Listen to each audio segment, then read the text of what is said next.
people I thought were fighting for you, a lot of it has been a big con. Stephen, this is a very important point. Stephen, he talks in his video about being one of the only true independent conservative voices. And I find that incredibly offensive. Now, I'm specifically avoiding naming names or going after individuals in this video. But he's not exactly a self-made man. That's not true. Don't sign these contracts. Oh, it's the fight that's happening all week. Steven Crowder, Jeremy Boring, CEO of the Daily Wire, and of course, Steven Crowder, talk show host. They were gonna collab, but now things have hit kind of a wall. So as you guys have heard, I'm sure people have been following this. Crowder this week has been talking about the big con and big tech. They're both in bed, con and tech, and it's a disgusting situation. Matter of fact, it's a contract situation that he has discussed over. Let's see him talk about that a little bit more. Big tech is in bed with big con. Now, I'm specifically avoiding naming names or going after individuals in this video because I genuinely hope that those I'm addressing, and you know who you are, have a change of heart. Don't sign these contracts. I now know what you are signing out there. I have the luxury of not having to. Let me go through this. If any of the major platforms issues a content strike such that Crowder cannot be monetized on such platform, the fee will be reduced by 25%. And then another 20% of it happens on Apple. And then another 10% of it happens on Facebook. And then another 10% of it happens on Spotify. And then if you get a strike, meaning a suspension, another 20%. Just to drive it home, you get hit by a car, you have a sick day, you could lose $100,000 a day. This is what's sent out to everybody. So Crowder didn't go through too many details, but he kind of went through some details of the contract situations that he does have. It's about being deplatformed, or even some of these major sites not liking what he's saying and how he'll lose some money. Let's go to graphic 2, because he kind of broke down the first part about this. This is a part of what he has an issue with within these contracts. It says if any of the major platforms, YouTube, Facebook, Apple Podcasts, and Spotify, issues a content strike other than a company-wide content strike, such that Crowder content cannot be monetized on such platform, and the company is not able to resolve that issue within 90 days, then the fee will be reduced by that 25% that he pointed out from that point forward. That's what one portion of that contract that he shared with his audience did read. He wasn't very happy about that whole thing, of course, because you don't mess with my money. I think he even equated it to, maybe, I feel like I heard this in a blurb, like slave labor or something like that, like how he's not getting this type of stuff that he's deserved if these things happen. By the way, if you get deplatformed and then now you're concerned, hey, this is gonna screw up my entire situation, it's a bit of an acknowledgement that you tend to break terms of service, and that's how your popularity grows. We know this, but now it has to be set up front, because you know who else knows this? The Daily Wire. Jeremy Boring was explaining some parts about it in his rebuttal to Crowder. 8, ownership. This is a very important point. Daily Wire will own all of the content created herein, and will own all of the DW created channels and brands created by us during the term. And to be clear, we can exploit those channels, brands, and content in perpetuity at our sole discretion. What does this mean? Well, it means just like all of the back catalog that Crowder would have been bringing over, we would have a license to have that all over at Daily Wire Plus during the 4 to 6 years that Crowder was here. But at the end of that 4 to 6 years, he would take all that content with him.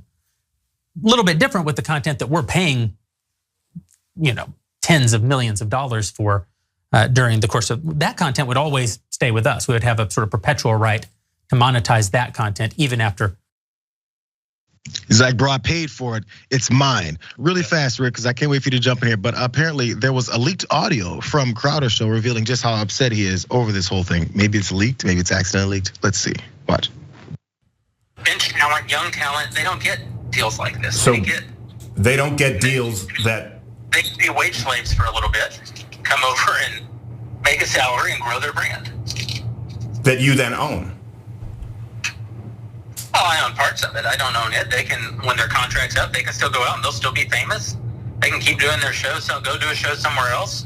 They'll be in a far, far, far better place. You helped make them. No, not looking at this contract. This contract owns it in perpetuity even after the contract. You're paying a lease but getting ownership. That's what this contract is. On the content that we paid to produce, yes.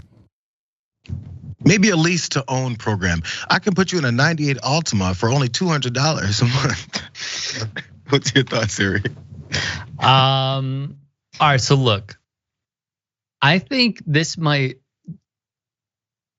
turn some people off because on that side of the aisle, excuse me, because they cannot believe how much money these people make. Like you saw it with Kelly Loeffler when she would put on the plaid with jeans, and then Tucker goes out and shoots some Fox documentaries and puts on the plaid and jeans. They think these people are one of us, and they go against the elites. These folks are elite, baby. He got 4 years, $50 million, a contract offer that could have been extended to $75 million. On some NFL teams, he might be in the middle of the pack or the upper echelon of highest paid players per year. Just to put that in perspective of how many view the woke NFL. My thoughts are this: keep fighting. I love it. I mean, like it's the TO quote. Get your popcorn ready. I love it. And the reason I do is because they are peeling back the curtain little by little. Now, I will say, to see the pivot from Steven Crowder about paid leave is the same as Jesse Waters suddenly being affectionate with paid leave, because they didn't think about it until it affected them. 100%. I have a big problem with that. Obviously, you should be sympathetic towards other people, not until it just happens to you. But then I found it interesting how in one of those videos, Crowder talked about name, image, and likeness. But then I go back to how he said this is a slave contract, which, like, bro, you are out of this world insane to think that.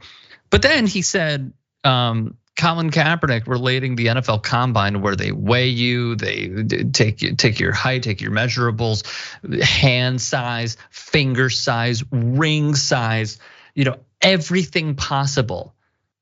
He said that was wrong of Kaepernick to equate it to having a slavery feel. I think it is completely hypocritical, but the biggest sticking point is he is afraid of getting demonetized because it's happened many times over and might screw the bag. Well, they all know it. Whenever contracts come in like this, they're thinking, hey, what's for the future? Especially the number one thing is money, but they're paying him for this stuff. So I guess it's more of a purchase than it is a lease if he leaves or when he leaves and all that stuff happens. But since you like the fights, Rick, we got more fights because there's other folks within the Daily Wire and they're talkers. They're public figures. They like to give their 2 cents. Let's start with Ben Shapiro. Okay, meanwhile, I would just like to take a moment, speaking of big tech and its suppression of free speech, take one moment to comment on a controversy that has broken out because my friend Steven Crowder, been friends with Steven for a long time, like well over a decade. I was his lawyer when he first signed a contract with Fox, and I've been friendly for a very long time. He put out a video essentially accusing Daily Wire of being in league with big tech. He's accusing us of being in league with big tech because of a term sheet, a negotiable term sheet that we submitted to him that offered to pay him $50 million over 4 years. That does not mean that he happens to be correct about the term sheet that we submitted to him. And there is something rather nasty about attacking people who have been friends for over a decade, colleagues, defenders for over a decade, on the basis of your own misinterpretation of a document that offers you $50 million over the course of 4 years. Friends, colleagues, associates, can't believe that you would let money get in between us. It's not like that's all we care about. Candace Owens was talking to, and she got a little bit more explicit. Let's go. And you're over here crying because somebody couldn't meet you at $120 million. And it is crying. I don't like it. It was a total bitch move. But to do a total bitch move and go out to the public rather than trying to resolve these things and these slight differences behind the scenes, and to make it seem like you're the hero and you're the true one and you keep it authentic when something really nothing happened other than you didn't like an initial term sheet, and all you had to do was tell them that and tell them what you didn't like and go back and forth with lawyers like everybody else. I think it's crappy. I think Steven is a little egocentric. He probably will do better on his own. I don't think he knows how to play on a team. Sounds like Big Con is in bed with Big Tech. They've been exposed and they're not very happy about it. Oh, the popcorn is still flowing. I love this stuff. Do you have thoughts before we go to this break, Rick? We're up against this now. No. I love this. I mean, yes, but like, who cares? Like, I love to see them fight. Keep fighting. Keep telling us more of what goes on behind the scenes as well. And I will end with this, which is what I opened up with. People are going to be turned off by this because they think that these folks are one of them when really they have DeVos-sized yachts and are mega millionaires. And they laugh about how much these folks have been fooled by them. You guys think it's some kind of, a cartoonish description of what these folks do, but they laugh about how much they're making and taking and running. And now when the money's all getting disputed between all the criminals in the room after the bank has been robbed, fights start breaking out. It's an age-old adage.